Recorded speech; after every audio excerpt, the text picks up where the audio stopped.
Bem-vindos ao Ponto Criativo, um podcast da Criativamente Treinamentos. Um espaço para a gente aprender com a história de superação e o desenvolvimento de empresários, líderes, gestores que vieram compartilhar as suas histórias conosco. Eu sou Isabel Queiroz e estaremos juntos nessa jornada para aprender com as experiências de quem já foi lá e fez. E hoje eu estou aqui com Hugo Shimada, uma pessoa a quem eu admiro muito pelo bom trabalho, tanto na empresa, quanto na vida familiar que ele tem. Ele vai compartilhar conosco hoje. O Hugo é produtor rural em São Gotardo, uma das regiões mais produtivas aí, do nosso cenário brasileiro. Já foi presidente da Associação Mineira de Produtores de Alho, da Cooperativa de Agronegócio do Cerrado Brasileiro. Atualmente é conselheiro de administração no Ciclado Credisg e do Instituto Brasileiro de Horticultura. Um líder que entendeu que o campo não é só um negócio. Muito mais que isso, é um espaço de cooperação, estratégia e desenvolvimento. Hugo, seja muito bem-vindo. Muito obrigado por aceitar meu convite. Eu que agradeço o convite, ainda mais nesse ano que nós estamos completando 50 anos de São Gotardo. Então é uma forma da gente agradecer por tudo que São Gotardo e região tem proporcionado para a nossa família. Obrigada. Hugo, e falando da família, conta para mim, por favor, como foi a sua infância e essa relação com o campo? Eu vou além disso. A nossa história tem quase 100 anos, que meus avós vieram do Japão e eles começaram como apanhadores de café mesmo, na região de Matão, perto de Ribeirão Preto. E aí conseguiram fazer um pé de meia e compraram um pequeno terreno no norte do Paraná, na região de Açaí. E aí, naquela região, eram famílias grandes e terrenos pequenos. E no costume japonês, na tradição japonesa, o filho homem mais velho ajuda a cuidar dos pais e, consequentemente, dos negócios, e os mais novos têm que empreender. E aí foi possível meu pai cursar medicina veterinária na Federal do Paraná, em Curitiba, e em 1975, ele, juntamente com outros pioneiros da Cooperativa Agrícola de Cotia, vieram para São Gotardo empreender, principalmente no agronegócio, Então, a minha história em relação ao cooperativismo desde criança, meu pai foi um dos diretores da Cooperativa Central, então a gente, desde pequeno, a gente já tinha essa cultura do cooperativismo. Então, eu já vivi e cresci nesse mundo do cooperativismo e do agronegócio. Sim. Você nasceu aqui em São Gotardo? Isto. Todos os seus irmãos? Isto. Eu e meus irmãos, nós somos são gotardenses, nativos, E fomos criados também aqui em São Gotardo. Depois, automaticamente, como a gente naquela época não tinha muita condição de estudar, fazer o curso superior em São Gotardo, e meus irmãos foram estudar fora. Eu fiz o primeiro e o segundo ano no colégio agrícola, que era da Cooperativa Agrícola de Cotia, só que devido à morte prematura do meu pai, ele já sabia da doença, então a gente já tinha uma combinação de que, caso ele viesse a falecer, eu voltaria para ajudar minha mãe. Então é mais ou menos a nossa história, resumidamente, vamos dizer. E você voltou para ficar com ela porque você é o filho mais velho? Isso. Aí tem uma irmã mais velha, só que ela estava cursando odonto, lá em Ribeirão Preto, e ela queria seguir carreira nessa área, Então, eu deixei o colégio agrícola no último ano e voltei para São Gotardo para ajudar, apoiar minha mãe, E aí eu acabei fazendo minha graduação aqui na região. Aí, na época, não tinha faculdade aqui em São Gotardo, eu tinha que optar por Patos de Minas ou Araxá. E aí, para Patos de Minas, eu teria que ir de carro todas as noites, então era muito puxado. E aí, em Araxá já tinha 2 ônibus de estudantes que ia e voltava toda noite, Então, eu optei por Araxá, e aí tinha pedagogia, letras, direito e administração. Aí, conversa com um, conversa com outro, falou assim, não, acho que direito é um curso bem abrangente, todo mundo tem que ter uma noção do direito. E eu acabei fazendo a graduação em direito, foram 5 anos de idas e vindas para Araxá, Então, a gente passava mais tempo no ônibus do que até na faculdade, E aí, depois eu fiz uma pós-graduação pela Fundação Getúlio Vargas em Gestão e Agronegócios. Daí, a partir disso, eu falei assim, agora está na hora da gente partir para a prática. Daí começamos a investir na capacitação da nossa equipe lá da fazenda. Foi assim, mais ou menos, a formação. Nossa. Eu entendi que você me explicou da tradição, do filho mais velho que fica, ajuda os pais. Mas, desde pequeno, você já queria estar no agronegócio? Assim, como decisão sua, ou foi uma questão familiar mesmo? Na verdade, foi uma coincidência, que nas férias a gente automaticamente já ia com o meu pai, no caso, né, para a fazenda, então a gente acabou pegando gosto. E também, como filho homem mais velho, meu pai, de certa forma, me fez esse pedido, né, falou assim, eu quero que você volta para ajudar sua mãe na condução da fazenda. E assim, graças a Deus, minha mãe foi muito guerreira, né, de conseguir educar os filhos e também conduzir os negócios da família. E aí, graças também, lógico, né, os líderes que nós tivemos lá na fazenda, que conseguiram conduzir até a gente conseguir estudar, formar e voltar para apoiar, né, diretamente no negócio. Então, esse ano até a gente fez uma cerimônia, né, de agradecimento a todas as pessoas que contribuíram de forma direta ou indireta na condução dos negócios. E mais especialmente a minha mãe, pela garra que ela teve, que foi viúva aos 46 anos de idade, com 4 filhos menores de idade. Então ela, como se diz, em honra a tudo que ela superou, aí a gente resolveu fazer essa homenagem para ela, né, principalmente, e a todos que nos apoiaram de forma principalmente direta, né, na condução dos negócios, até que a gente pudesse estar capacitando a equipe e nos capacitando também para poder conseguir manter o legado que foi iniciado lá atrás. Então foi mais ou menos dessa forma.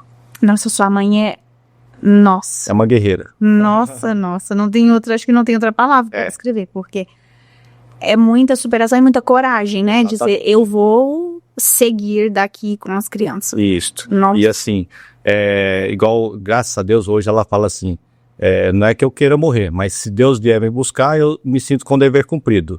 Os filhos já estão casados, com filhos, já, graças a Deus, profissionalmente, cada um consegue tocar sua vida, vamos dizer assim. Sim. E a empresa está bem conduzida, né?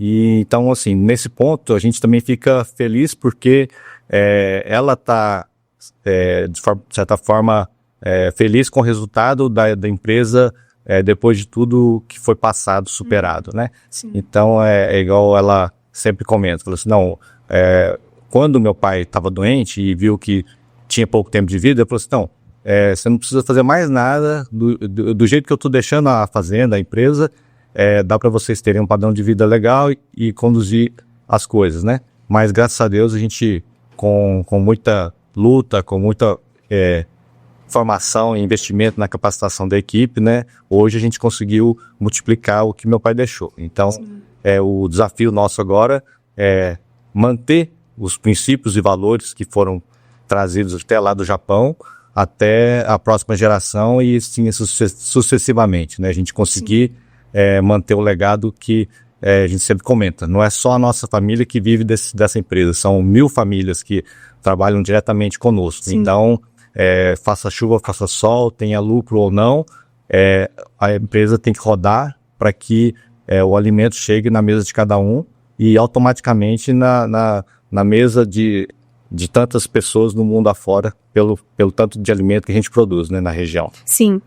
É isso. E a Shimada é uma das principais empresas, né? A gente sempre, tudo que diz respeito ao agronegócio, a gente sempre escuta esse nome. A gente, assim, não, modéstia à parte, não é um interesse de querer ser a melhor ou coisa assim. A gente cumpriu o nosso legado aqui, né? Principalmente dessa questão social, que a gente sabe que só o público não dá conta e também só o particular também não dá conta. Então tem que ser essa parceria privada, né?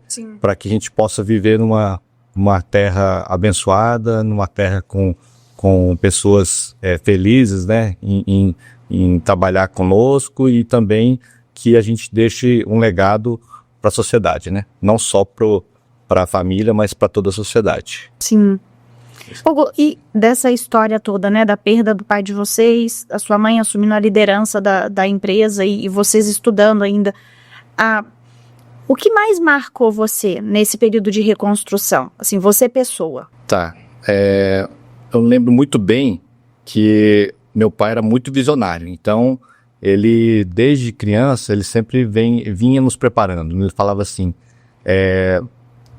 no dia que eu falecer, pode até chorar, mas No dia seguinte, arregaça as mangas e vida que segue. Eu, até assim, eu admirava muito a questão da consciência que ele tinha da vida. Falou assim, eu fiz muitos amigos, viajei para muitos lugares, então em relação a isso eu estou satisfeito. Meu único pesar é não ver vocês crescerem. Mas, no mais, eu estou satisfeito com o tempo que eu tive aqui na Terra, vamos dizer assim, né? Então, isso me marcou muito. Falei assim, realmente não adianta a gente viver 100 anos, mas viver de forma infeliz. Então, uma das coisas também que sempre minha mãe fala, desde a morte do meu pai, a gente precisa trabalhar, mas a gente precisa também saber viver a vida. Não adianta se matar de trabalhar e como se diz, o ditado popular, né? Caixão não tem gaveta. Então, a gente também tem que saber fazer, passear, tem que saber fazer o social, né? Contribuir, né? Para que o nosso legado seja contínuo, né? Não se feche somente pro nosso umbigo, vamos dizer assim. Sim. Então, até hoje, isso fica forte na minha mente, né? E assim, até hoje, depois de 31 anos que meu pai se foi, até hoje ele é lembrado. Então, na semana retrasada, ele foi homenageado na Comenda Alisson Paulinelli, né, como homenagem póstuma, e não é à toa que ele tem até uma avenida com o nome dele, ele recebeu essa homenagem depois de 31 anos, então, assim, acho que é importante a gente deixar um legado para a sociedade, né? Sim. Que a única coisa que vai restar de nós quando a gente partir daqui são as memórias, e se Deus quiser, com boas memórias e com bons legados para que não seja vamos dizer assim, uma vida em vão, né? Sim. Nesse sentido, essa que é a ideia. E você fala de legado e agorinha você falou da questão dos valores, né? De transmitir os valores para os filhos, para os colaboradores, esses valores que vieram lá com a família do Japão. Isso. Quais valores familiares são esses? E que eles continuam fazendo parte da família e da empresa? Né? Hoje a gente coloca como nossa missão, né? Fornecer alimentos saudáveis, diferenciados, diversificados de qualidade superior para o mercado. E nossa visão de negócio é ser um modelo de empresa que seja reconhecida como empresa que produz alimentos de forma economicamente viável, primeiro, né? E, consequentemente, socialmente justa e ecologicamente correta. E os nossos valores que a gente traz desde lá do Japão é transparência, honestidade, integralidade, respeito e dignidade. Então eu lembro que até que o pessoal mais velho falava assim que os primeiros que vieram do Japão para cá, o povo japonês falava assim, vocês vão lá no Brasil e honrem a nossa raça. Não desonrem, se for para desonrar, que morra por lá, porque é muito vergonhoso falar que algum descendente da nossa raça tenha feito um mau testemunho, vamos dizer assim, né? Então isso é muito forte na cultura japonesa. Então é a questão da cultura da disciplina, questão do respeito, né? Até eles falam que o único profissional que não precisa se curvar ao imperador é o professor, porque sem o professor não tem cultura, não tem vamos dizer assim, a passagem desses princípios e valores para as crianças, né? Então isso é muito forte para mim, essa questão de, como se diz, escrever histórias dignas de serem contadas, né? Que a gente não envergonhar a raça japonesa, a família, né? E assim por diante, vamos dizer assim, a gente cumpriu um papel de cidadão acima de tudo, né? Independente de lucro financeiro. Esse que é o objetivo. E aí, a gente procura sempre estar valorizando essas pessoas que comungam desses mesmos princípios e valores que a gente. Sim. Então, a gente tem colaboradores lá com 45 anos que trabalham na empresa, né? Então, a gente vê que são pessoas que se identificaram com o nosso jeito de trabalhar, com o nosso jeito de ver a sociedade, né? Então, sempre a gente tem buscado esse tipo de pessoas para compor a nossa equipe. Então, hoje, principalmente, os nossos gestores, nossos líderes de fazenda, líderes de setor, eles começaram, às vezes, tem muitos lá que tem uma história até muito bonita lá, de uma pessoa que veio do Ceará, como operacional no abacate, e aí a gente viu que, nossos gestores viram que ele tinha vontade de crescer na vida, muito esforço, e aí ele foi investindo nele. Ele, por conta própria, foi fazer curso em Patos de Minas à noite também, do Senai e tudo, e aí a gente deu oportunidade para ele já viajar para o exterior, e sempre que ele viaja para o exterior, ele traz um aprendizado e uma coisa prática, né? Então, sim, a gente vê que são pessoas que buscam crescimento na vida e, vamos dizer assim, tem sangue no olho. E aí, eu sempre conto esse exemplo pro pessoal. Ele foi numa visita na cooperativa de alho na Espanha, e aí o pessoal da cooperativa falou assim, aqui não pode tirar foto nem filmar. E aí o que ele fez? Ele tirou o bloquinho do bolso, desenhou a máquina, falou assim, desse jeito vai funcionar lá na fazenda em São Gotardo. Meu Deus! E aí, no primeiro ano, nós falamos, vamos tirar as máquinas do galpão e vamos fazer o primeiro projeto de secagem do alho úmido, né? Vamos dizer assim. E aí, aprovado o projeto, falou assim, agora nós temos coragem de chegar no banco e pedir um financiamento para colocar esse projeto em prática. Aí, no segundo ano, a gente já construiu um galpão de 6 mil metros quadrados, com 50 turbinas, no modelo que ele tinha feito o protótipo lá e rodou. E aí, hoje, isso virou um divisor de águas na cultura do alho, porque a gente consegue agilizar a secagem, a gente consegue diminuir o tempo de alho exposto ao clima, né, vamos dizer assim, a gente coloca ele no galpão para dentro antes, consegue pegar o mercado com preço melhor, né, e acaba agilizando muito o preparo e a qualidade desse alho. Sim. E aí ele já teve oportunidade de ir para a Espanha, para a Argentina, para a China, sempre buscando tecnologia. Então a gente mostrou para o pessoal que, independente da origem dele, independente da raça dele, a gente quer pessoas que queiram crescer conosco. Então, graças a esse tipo de gente, a esse tipo de pessoa que compõe a nossa equipe, que a gente consegue alimentar tanta gente no mundo, né? E da mesma forma, os nossos gerentes de fazenda, eles eram tratoristas, mas a gente viu que ele tinha um perfil de gestor, e aí hoje ele, através de capacitações e tudo, ele é um gerente de fazenda, né? E até uma vez recebeu uma visita, o professor perguntou assim, qual o perfil de profissional vocês têm buscado? Assim, professor, o senhor não me leva mal, se tiver diploma, melhor ainda, mas a gente precisa de pessoas que saibam lidar com essas pessoas mais simples e que saibam resolver os problemas diários, né? Os problemas de cada dia.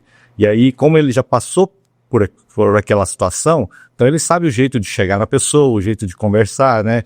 E como se diz, na teoria é uma coisa, na prática é outra. Então, sempre para implementar uma mudança, a gente precisa colocar em prática e ver se tem alguma adaptação a ser feita, a melhoria contínua. Então, sempre nessa busca de pessoas que comungam dos mesmos valores que a gente, dos mesmos princípios, e que tenham vontade de sempre estar se melhorando, tá se desafiando, né, para a melhoria contínua, tanto na área profissional quanto na área pessoal. Esse que é o desafio. E a gente falava mais cedo aqui nos bastidores sobre cultura da empresa e a cultura das organizações, e acho que isso é exatamente como funciona a estimada, né? Essa questão do reconhecimento, do valorizar aquela pessoa que já está ali, dar as oportunidades, porque você trazer um gestor formado, entendido das coisas de fora e botar ali na sua empresa, ele vai ter uma dificuldade de demorar tanto tempo para entender o processo, que talvez você pegar uma pessoa que já está lá e investir para ela fazer os cursos que precisa, vai ser mais rápido. Exatamente. E ter uma pessoa mais qualificada para fazer aquela função, né? Hoje a gente tem muitos gestores também que eles começaram como estagiários, quando ainda estudantes, e aí a gente viu, não, essa pessoa pensa parecido conosco, acho que dá para trazer e efetivar para a equipe. E aí, graças a isso também, que hoje a equipe é tão, vamos dizer assim, entrosada, né? Que a pessoa a gente sempre comenta assim, que a parte técnica a gente consegue treinar, mas a parte, vamos dizer assim, da educação, do jeitão, de berço, né? Sim. Então, no estágio a gente já percebe se a pessoa vai dar certo com a equipe ou não. Então, graças a isso também a gente tem acertado bastante na contratação, principalmente dos líderes, né? Sim. Porque eles já mostram na prática que tem um estilo de trabalhar parecido com o nosso. Aí tem o nosso DNA, é mais fácil de, não, agora é capacitar tecnicamente, vamos dizer assim, entre aspas, é mais simples capacitar tecnicamente do que você querer que a pessoa muda o perfil ou muda a característica natural da pessoa, né? Então é isso que é a nossa visão de um líder que vá agregar e está sempre crescendo junto com a gente. Esse que é o desafio.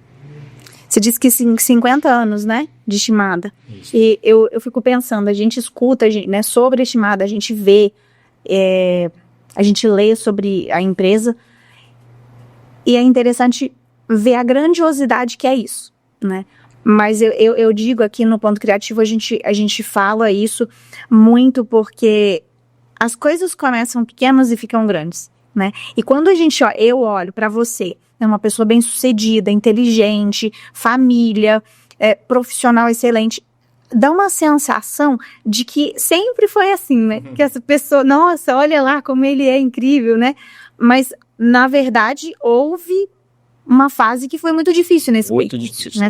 E eu quero pedir para você, se não tiver problema, de você me dizer assim, se aconteceram, como acontecem com a maioria dos empreendedores, e como foram os momentos em que você fala assim, chega, deu, não dá, daqui para frente não dá mais certo, se você passou por isso também.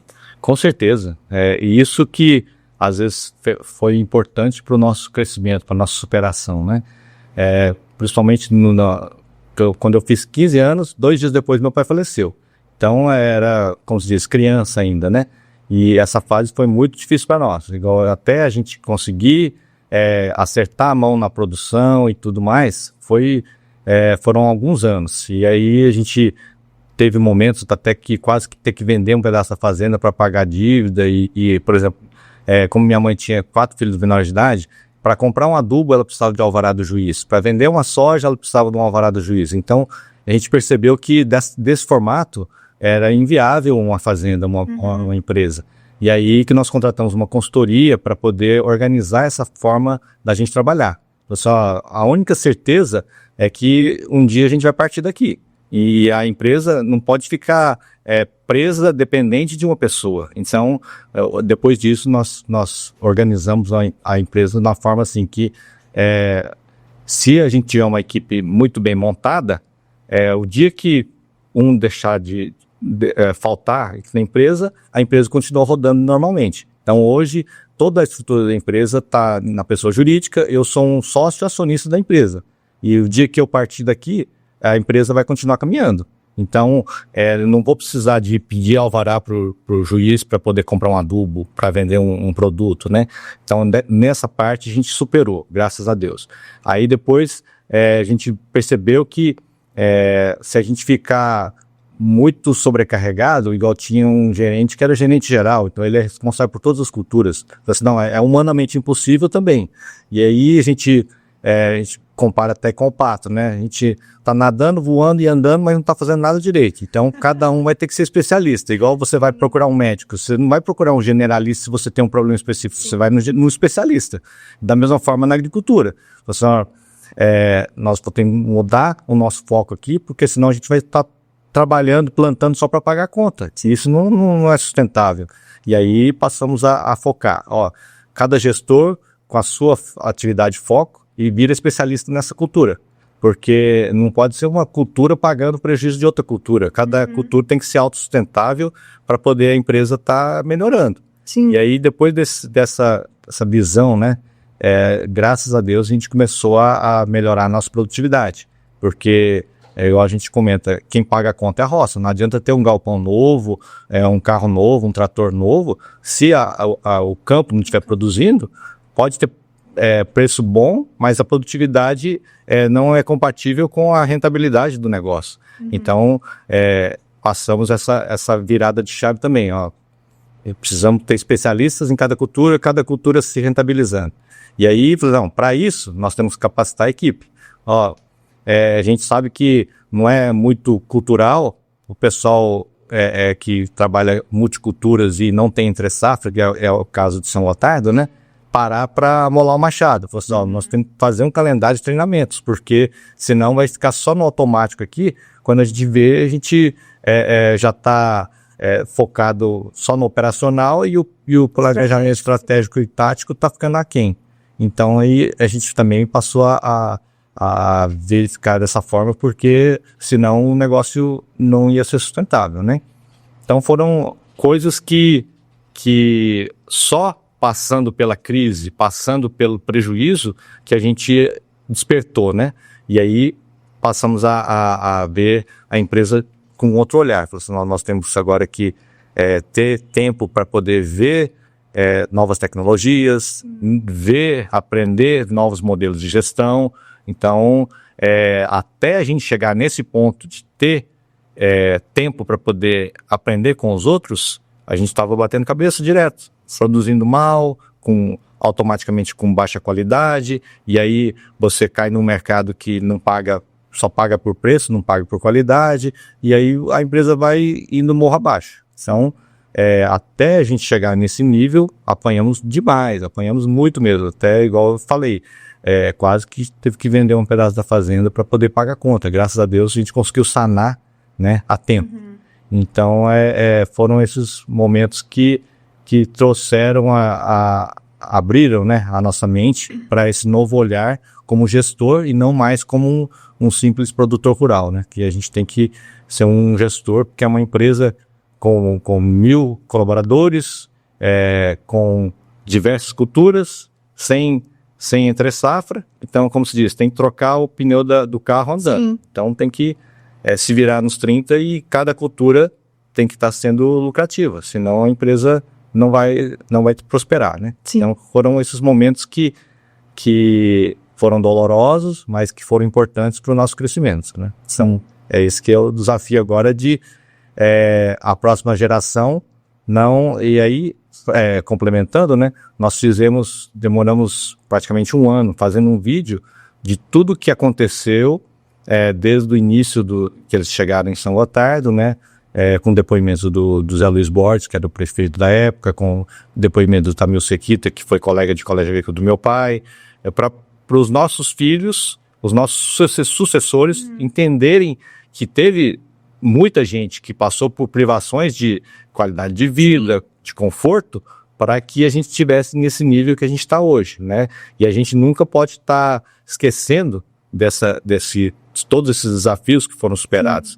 E se a gente não fizesse esse vídeo, às vezes a próxima geração não saberia dessa história, dessas dificuldades, né, que foram, de certa forma, uma escola para a gente poder treinar o nosso caráter, treinar os nossos, vamos dizer assim, a nossa resiliência, né? Então, o desafio é esse, a próxima geração também não achar que foi da noite para o dia que isso aconteceu, que ninguém passou por privação, ninguém passou por dificuldade, né? E, pelo contrário, tempos difíceis que fizeram pessoas fortes. Então, eles nem têm que achar que não vão passar por dificuldades. Sim. Vai ter que passar pela dificuldade para poder aprender a ser resiliente, aprender a superar crises, né? Aprender a deixar um legado para a sociedade, aprender que você está aqui não é só para o seu bel prazer, é para você deixar um legado, né? Então, sim, esse que é o nosso desafio agora para os nossos sucessores também, de certa forma, sofrerem um pouquinho para dar valor naquilo que tem condição de ser como pessoa, né? Como ser humano. Esse é o desafio. Eu fico emocionado escutando você falar isso, porque eu tenho 3 filhos pequenos, né? Laura tem 8, Raul tem quase 7 e o Davi tem 5. E é essa coisa do como é que eu vou fazer para não ficar com essa sensação de que eu vou dar para ele tudo que eu não tive, que ele cresça sabendo de onde é que eu vim, que quando eu era do tamanho deles eu não tinha 1/3 do que eles têm hoje, mas que eles vivam a vidinha deles e cresçam prósperos, felizes, né?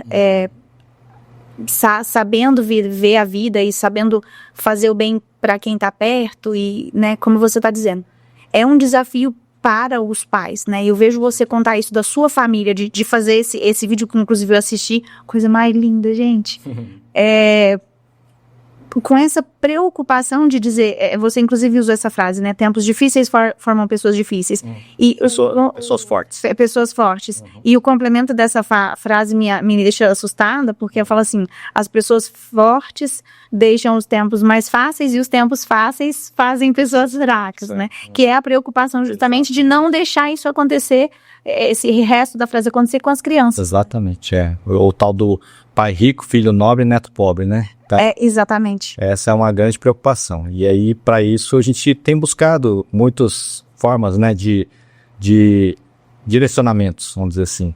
Igual, às vezes, tive momentos também, aproveitando a pergunta anterior, que às vezes eu estava tão focado só no profissional, e aí passei a ter insônia, passei a ficar cansado e estressado e tudo mais, até o ponto que eu falei assim, não, agora está no momento de eu reajustar minha vida.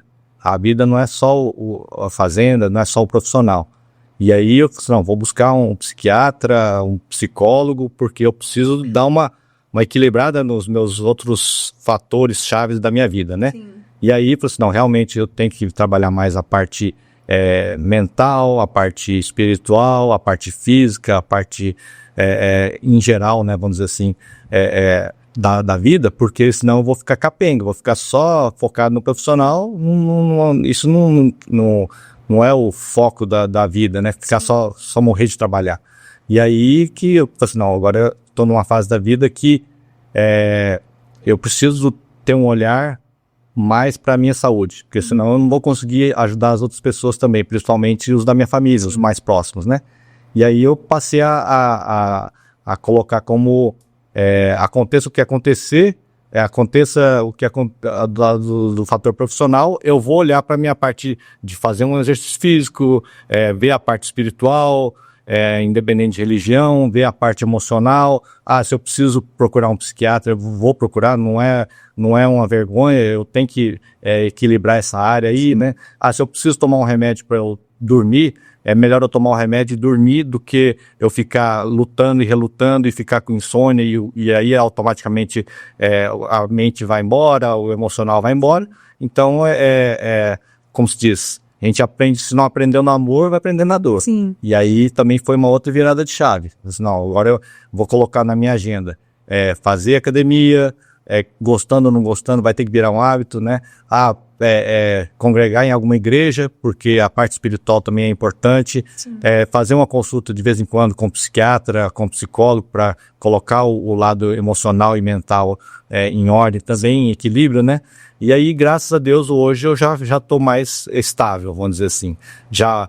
Não, aconteça o que acontecer, vou criar uma agenda para viajar com a família, para lazer e tudo mais.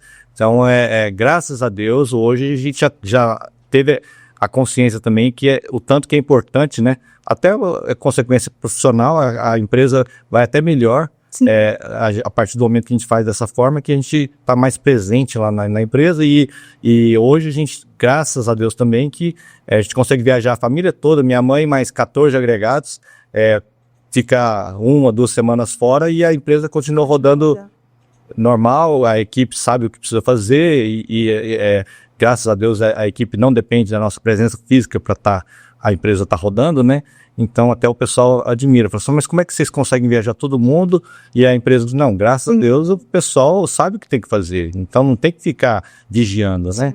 Então essa maturidade logicamente não foi da noite pro dia, mas a gente tem a convicção de que as pessoas que estão conosco estão porque sabem o que precisa ser feito, não porque a gente está obrigando ou vigiando, é porque tem a consciência de que o sucesso da empresa é o sucesso dele também, né? Então, sim, graças aos aprendizados da vida, aos tombos, às crises, que a gente hoje conseguiu abrir a mente e tem esse olhar, né, mais voltado para o ser humano, né? Sim. Hoje a gente tem lá na empresa, uma vez por semana, a psicóloga vai para dar um suporte para as pessoas, principalmente que vêm do Norte e Nordeste, que às vezes famílias desestruturadas. Então a gente tem esse sentimento de dever social, né, de dar um suporte para essas pessoas. toda semana também a gente tem um grupo de estudo bíblico, lógico que não é obrigatório, mas as pessoas que querem até cobram da gente, falam, no intervalo do almoço, o que a pessoa não teve essa semana? Então tem essa possibilidade também. A gente sempre procura fazer as comemorações também de final de ano, que muitas das vezes é o único momento de lazer que às vezes a pessoa tem. Sim. Então o pessoal faz muita questão assim da gente tá fazendo essas festas e homenageando aqueles que têm vestido a camisa, vamos dizer assim, né?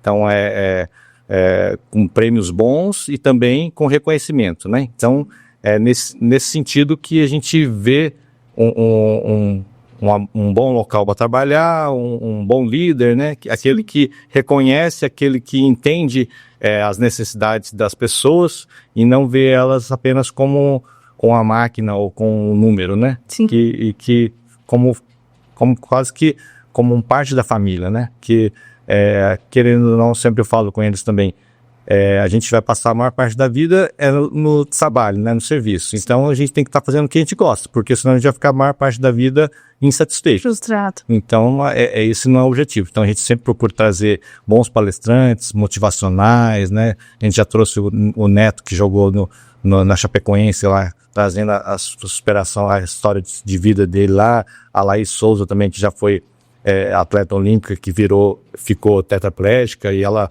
mostrando pro pessoal que a vida não acabou ali. Então são histórias que as pessoas se espelham para poder superar as dificuldades da nossa vida, né? Que não vão nunca que vai ser a última nem a primeira, mas sempre a gente tem que estar forte o suficiente para poder superar, né? Sim. Então, dessa forma a gente tem buscado, vamos dizer assim, investir, né, na formação das pessoas lá na fazenda. Sim. E interessante porque isso é bem casadinho com a Criativamente. Uhum.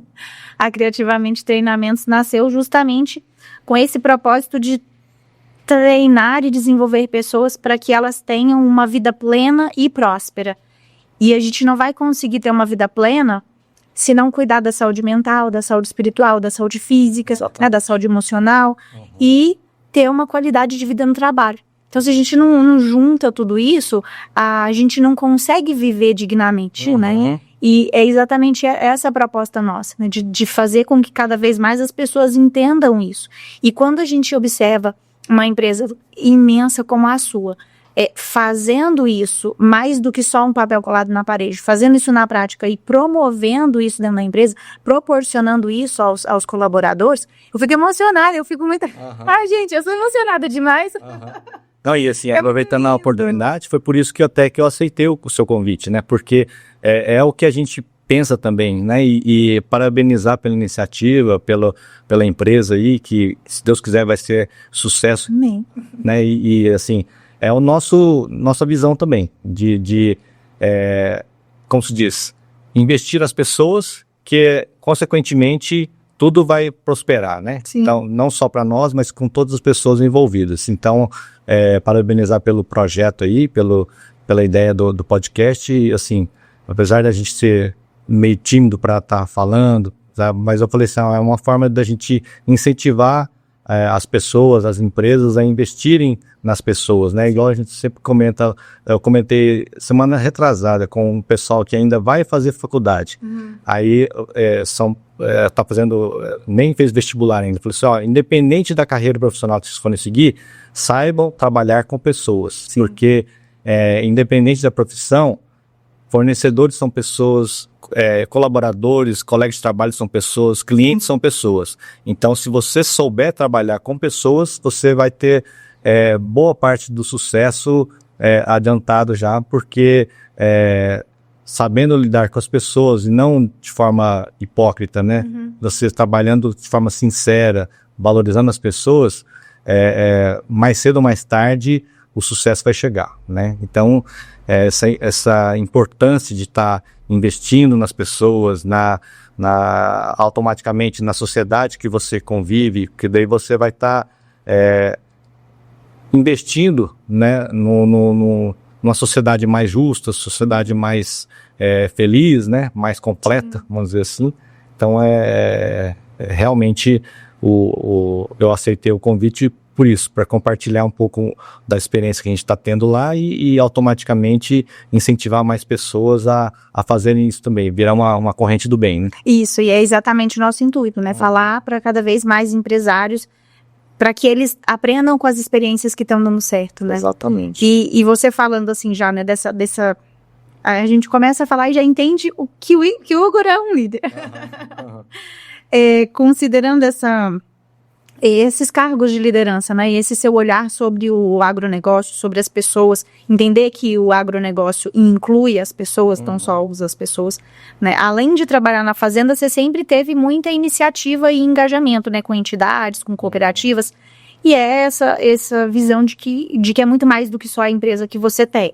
O que te motivou, né, assim, o que te motiva ainda assim, continuar se envolvendo com o cooperativismo, com essa representatividade de classe?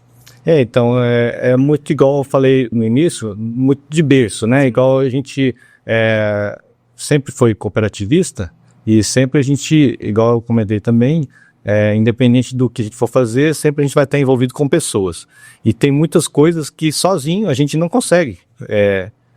Um exemplo, eu vou precisar de um determinado defensivo agrícola registrado para a cultura da cenoura. Sozinho, eu vou bater na porta lá e vou tomar uma portada na cara. Só através do associativismo, né, do cooperativismo, que eu vou conseguir representatividade. Então, foi por isso que, voltando um pouco mais, né, quando eu estava lá indo para a faculdade em Araxá, aí ninguém queria pegar a coordenação de 2 turmas de universitários no ônibus para poder recolher o dinheiro desse pessoal, passar para a empresa que levava a gente, trazia, né? Aí eu falei assim, qual que é pior? Eu ficar reclamando ou eu tomar a frente lá e apesar de tomar muita pancada, mas resolver? Não, vou ter que dar a cara a tapa. Aí já foi vamos dizer assim, a primeira escola da vida que trabalhar com pessoas, você não vai agradar 100%, né? Mas qual que é o prejuízo maior? Você ter que parar os estudos porque ninguém quer pegar a coordenação? Sim. Ou você dá a cara a tapa e graças a Deus deu tudo certo, diploma na mão e vida que segue, né? Sim. Então já foi a primeira experiência, vamos dizer assim, como líder de uma equipe grande. Uhum. Você imagina lá, 100 pessoas, estudante geralmente tem pouco dinheiro. Sim. Aí você tem que fazer uma ginástica quando o ônibus estraga, alguma coisa assim. Então, desde lá eu já vi que tem muita coisa que ninguém vai querer pegar o cargo de liderança, mas se ninguém pegar, o negócio vai morrer ali e o prejuízo é maior. Para todo mundo. Para todo mundo. Aí que foi acaba que a gente acaba assumindo até muitos cargos que não teria nem tempo de estar assumindo, mas se ninguém fizer isso, o negócio acaba e o prejuízo é maior, não só para a gente, mas para toda a sociedade. E aí foram surgindo esses cargos, né? E aí a gente percebeu também num curso do Sebrae, lá no Empretec, que essas características de líderes são comuns, né? Então, no mundo inteiro, você vai...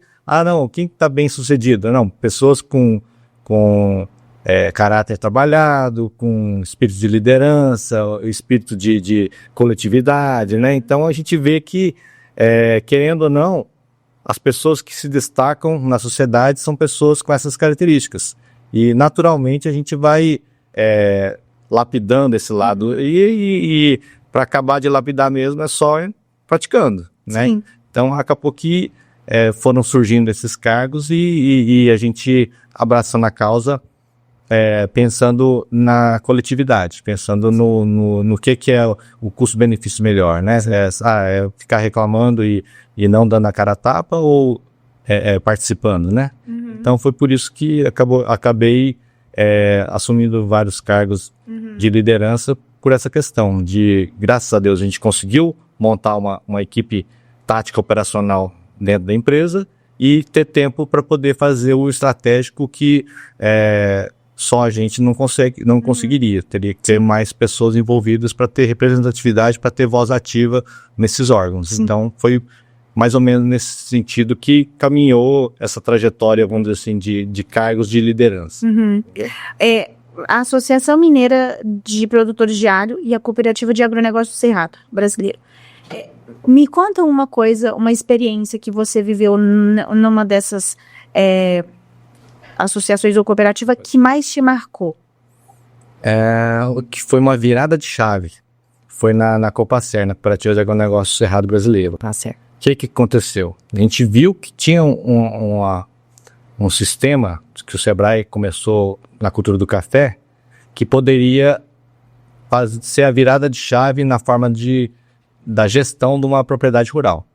Aí a gente pegou a plataforma do Educampo, que era do Sebrae, e aí você que hoje é considerada a maior plataforma de gestão da cafeicultura mundial.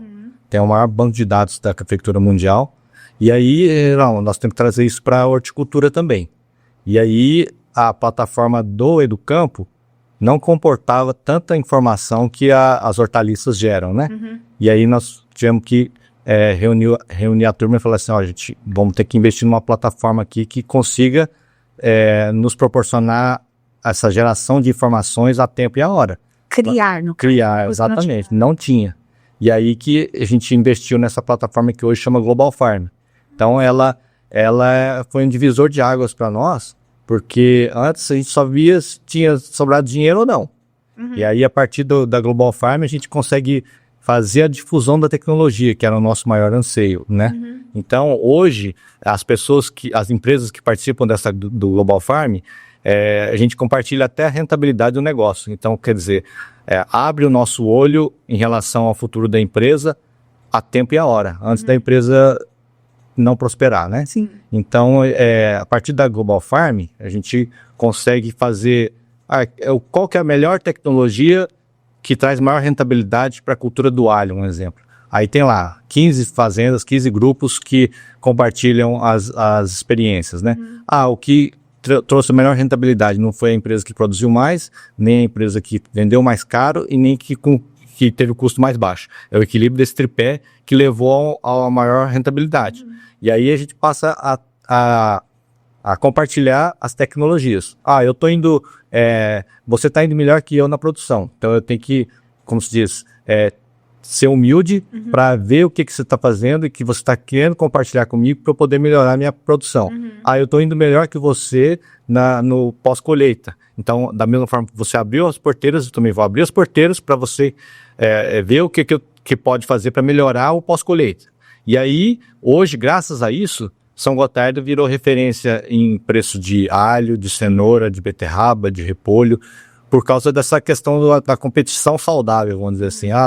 O cliente pensa assim, eu prefiro pagar mais caro na cenoura, no alho, na beterraba, no repolho de São Gotardo, porque lá eu vou ter uma certeza de maior qualidade, maior profissionalismo. Então, hoje a gente consegue preços melhores do que outras regiões, por conta dessa mudança de paradigma eu deixo de olhar o meu vizinho como concorrente, mas eu passo a olhar ele como meu vizinho parceiro na produção. Sim. E aí a gente comunga dos mesmos princípios e valores. Se você não abrir o olho, você vai inviabilizar a sua fazenda em poucos anos, né? E aí cabe a pessoa ter a humildade de reconhecer onde que ele está errando e ele fazer as correções a tempo e a hora antes que inviabilize a propriedade, a empresa. Então, hoje a gente tem uma noção, por exemplo, atividade cenoura em São Gotardo, num histórico de 10 anos, uma produtividade média de X caixas, num preço médio vendido no Ceasa de São Paulo, de Belo Horizonte, corrigido com IGPM. Vai ter uma média histórica de tantos reais. Então, se eu tiver uma produtividade X com a média de valor X, qual que é o seu grau de lucro ou prejuízo na atividade? 10%. Não, está dentro da minha margem de erro. Eu vou plantar que eu consigo essa produtividade para poder ser sustentável. Então, hoje, a Global Farm nos proporciona esse tipo de visão estratégica do negócio, né? Se eu não melhorar minha tecnologia de produção aqui, minha produtividade, eu inviabilizo minha fazenda em 3 anos. Então, deixa eu acordar a tempo antes que inviabilize. Então, essa foi uma experiência que foi uma virada de chave, né? Da forma da gente... Porque antes a gente só via, igual eu te falei, lucro, prejuízo. Agora a gente coloca mais, além do Prolabore que a gente comenta, né? E do desembolso, que seria o pagamento de arrendamento, pagamento de energia elétrica e tudo mais, a gente coloca mais o custo do dinheiro. Um exemplo, se eu investir 100 mil reais numa lavoura, se eu tivesse deixado esses 100 mil na poupança que seja, teria rendido lá uns 6, 7%, 8% ao ano. Então, ele tem que rentabilizar pelo menos esse 8%, senão eu estou sendo bobo de ficar investindo. Melhor deixar o dinheiro que é. Exatamente. Então, tem que estar rentabilizando mais o custo desse dinheiro e mais a depreciação das máquinas e benfeitorias. Um exemplo, chega na hora de trocar um trator, eu tenho que estar contabilizando essa depreciação dessa máquina. Só chega na hora de trocar e não tem dinheiro para trocar ele. Então, hoje a gente tem essa visão de todo. Depreciação das máquinas, custo do dinheiro, além do desembolso. Então, a gente tem uma visão de gestor. E que antes era tudo no feeling. Acho que está dando dinheiro. Agora não. Está dando dinheiro mesmo? Não. Tem métrica. Teve empresa que ganhou dinheiro, teve empresa que empatou e teve empresa que perdeu. Então, agora eu sei... não só da minha fazenda, mas eu sei da região. Eu tô achando que eu tô muito bom e eu tô puxando a média do grupo para baixo. Então, eu tenho que ter essa humildade de corrigir meus erros antes de que inviabilize a empresa. Sim. Então, esse foi um case que foi uma virada de chave para todos nós. Que daí, a partir dessa ação coletiva, né, que você me perguntou, a gente passou a ter uma visão mais empresarial do negócio. A gente deixou o achismo para poder ter a vida real na prática, né? Sim. Então, esse foi um case de sucesso. Muito sucesso, porque eu já ouvi falar muito desse projeto e eu gosto muito eu não sou de São Gotardo, eu moro aqui há 11 anos, mas me impressiona de certa maneira, acho que eu posso dizer assim, como que as pessoas dentro do agronegócio que eu tenho mais contato, né? Como que as pessoas se consideram como parceiros. Você tem uma empresa, eu tenho uma empresa, nós somos concorrentes no sentido de que produzimos e vendemos as mesmas coisas, mas nós não competimos. Nós cooperamos. E eu acho muito interessante ver isso aqui em São Gotardo. É um nível de maturidade diferenciado, né? Pessoas que vêm de fora realmente falam isso. Mas... por que disso? Eu acredito muito porque a grande maioria veio com a Cooperativa Agrícola de Cotia.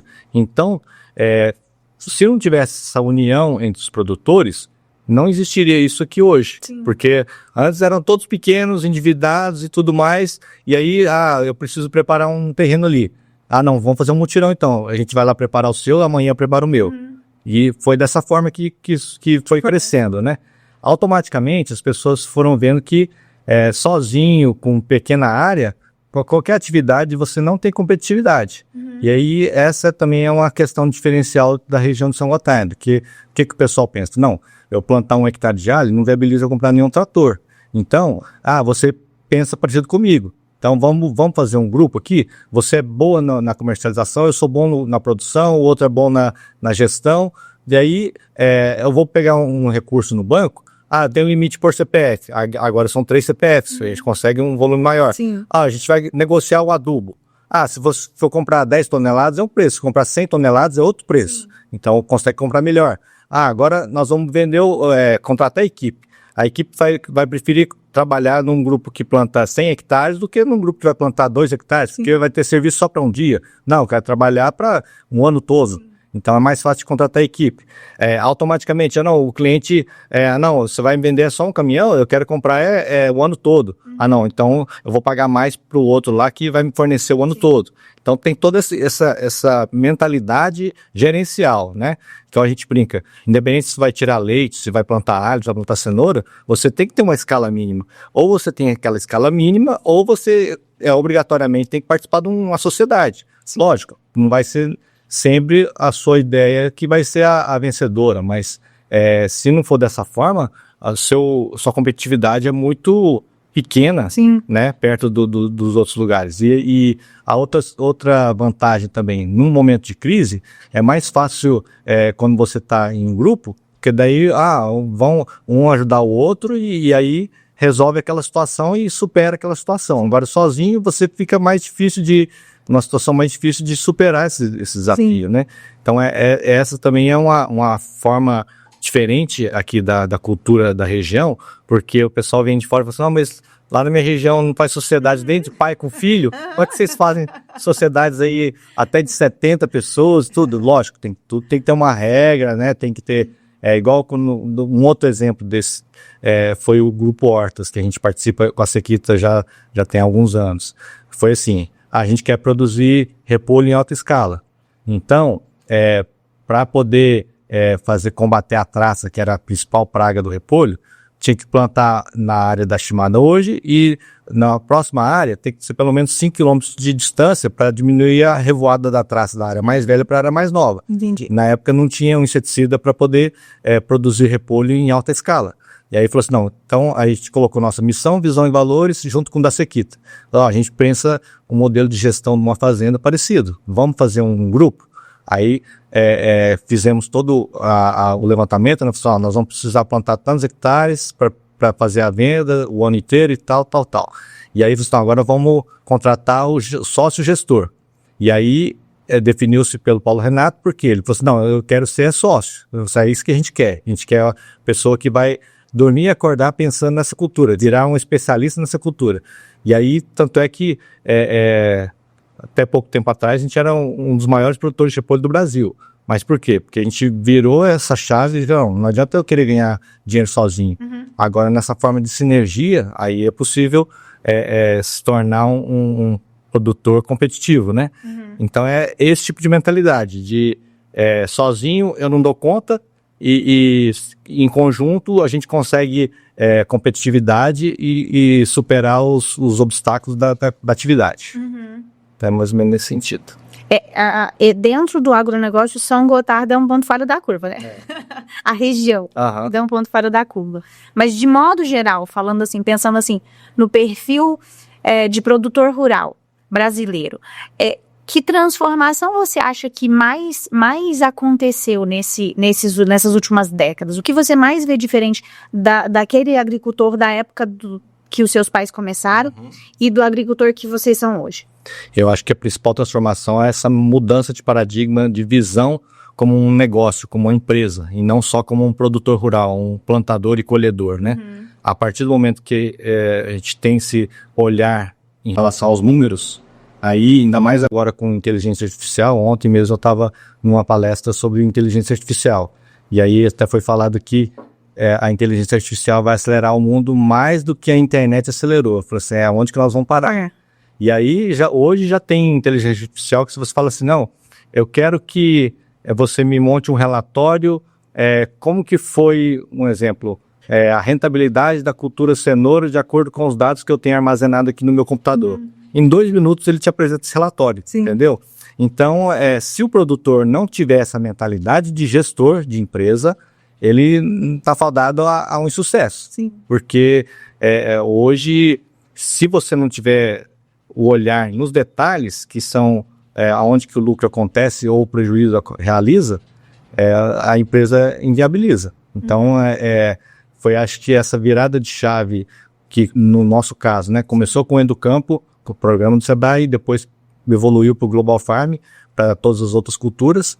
Então, esse que eu acho que é a mudança de paradigma que tem que alcançar todos os produtores rurais antes que eles inviabilizem as propriedades. Na minha opinião, é isso, porque daí você tem os números, né, reais, não por achismo, por achar que está dando lucro ou prejuízo. Você sabe na caneta mesmo quanto que está dando cada área, cada cultura, né, cada ano. Então, ainda mais com o apoio da inteligência artificial, a gente tem que... É um caminho sem volta. A gente tem que pegar a tecnologia, aliar com a prática e sempre estar fazendo esse processo de melhoria contínua e nunca achar que chegou no topo, né? Sempre tem melhorias a serem feitas e sempre saber que antes da máquina, antes do computador, sempre tem um ser humano. Então, para poder ter sustentabilidade, tem que ter esse olhar do todo e nunca fechar a mente e achar que está tudo já não tem mais o que melhorar, né? Sempre essa cabeça aberta. Sim. Acho que essa aqui é a maior mudança de paradigma que tem que acontecer na cabeça do produtor. Hoje.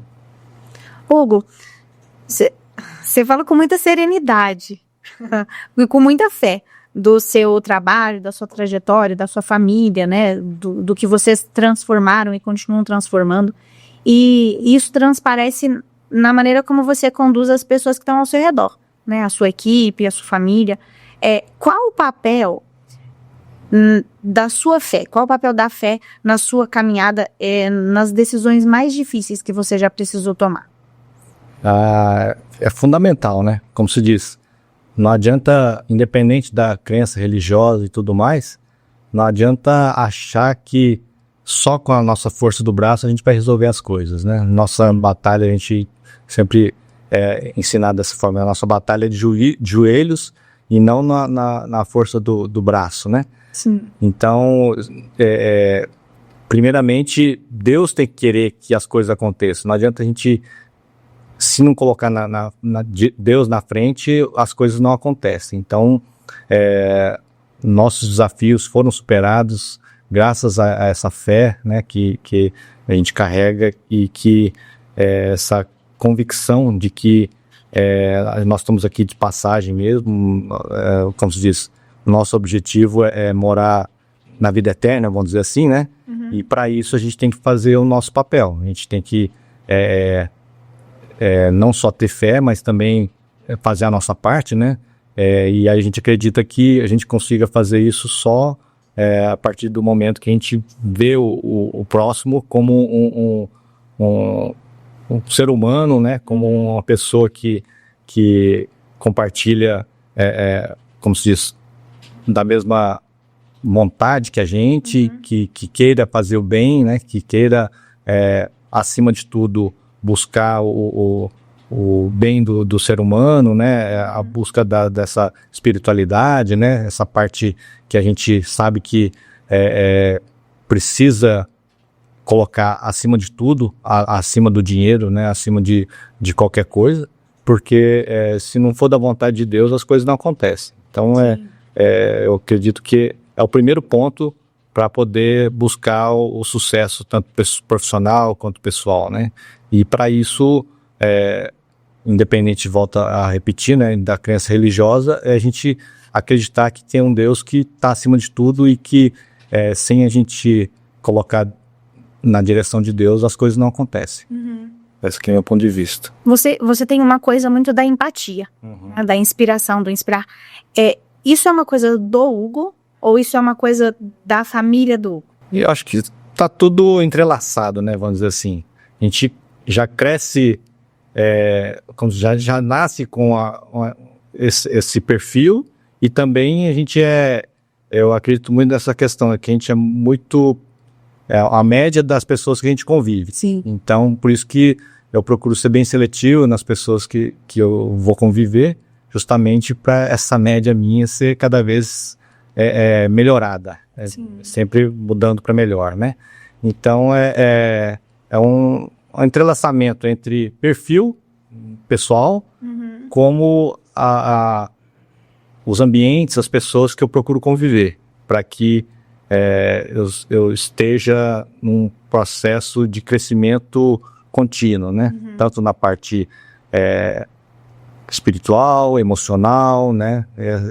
Essa questão assim da gente tá sendo mais seletivo no ambiente que a gente convive, para que os nossos, igual eu tenho 2 filhas, elas se espelhem na gente com satisfação de que tá no caminho certo, né? Sim. A gente não ser só um exemplo falado e sem praticar. Então esse que é o meu objetivo, respondendo essa pergunta, né, de que eu, como se diz, além de ser o meu perfil, eu também procuro desenvolver esse perfil para que eu seja um bom exemplo para as minhas filhas. Esse que é a minha ideia. Sim.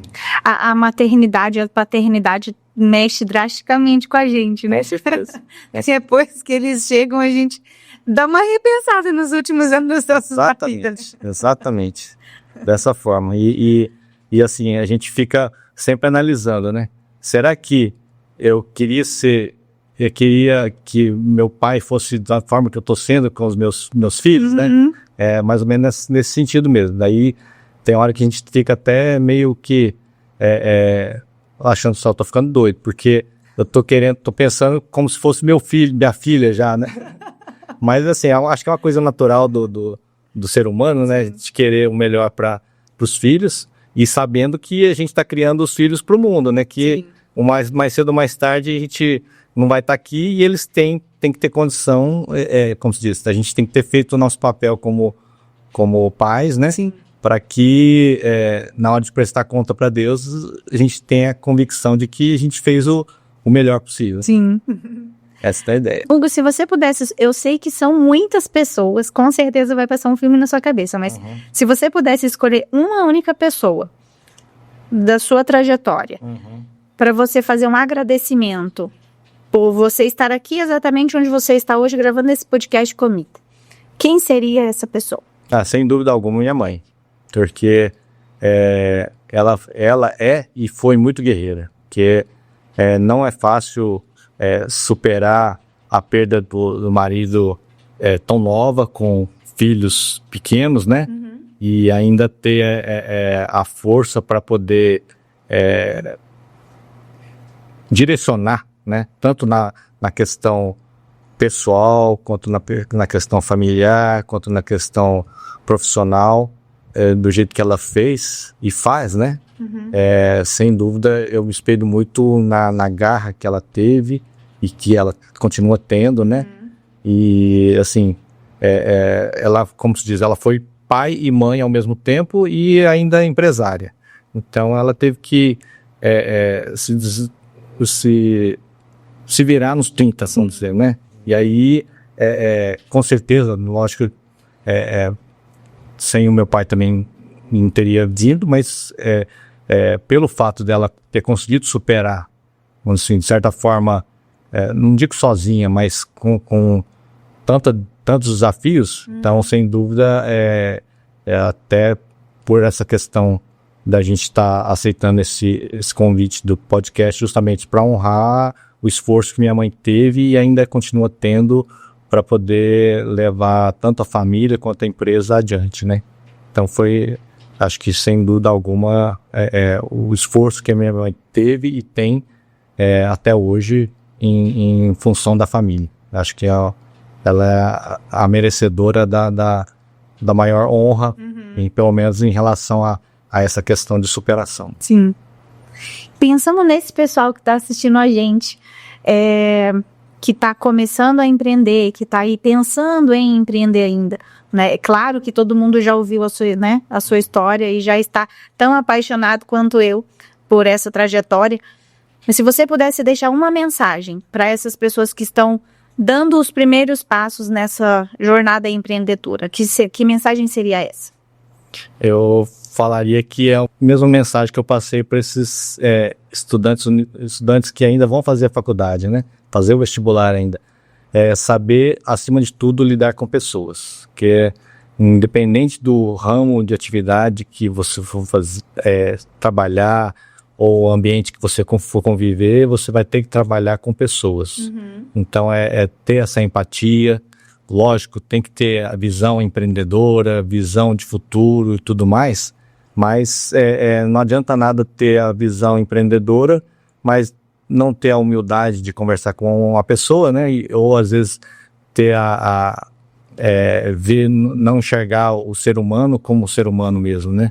Então a importância de acima de tudo, saber lidar com pessoas, ter empatia, né? E sempre colocar Deus na frente, que se não for da vontade de Deus também, não adianta a gente querer, não vai. Exatamente. Então essa parte da fé, da espiritualidade também é fundamental, além dessa questão de saber lidar com pessoas. Eu acho que, como se diz, se conselho fosse bom ninguém dava não, mas eu acho que é o caminho inicial, é o ponto de partida, né? Para qualquer atividade. Sim.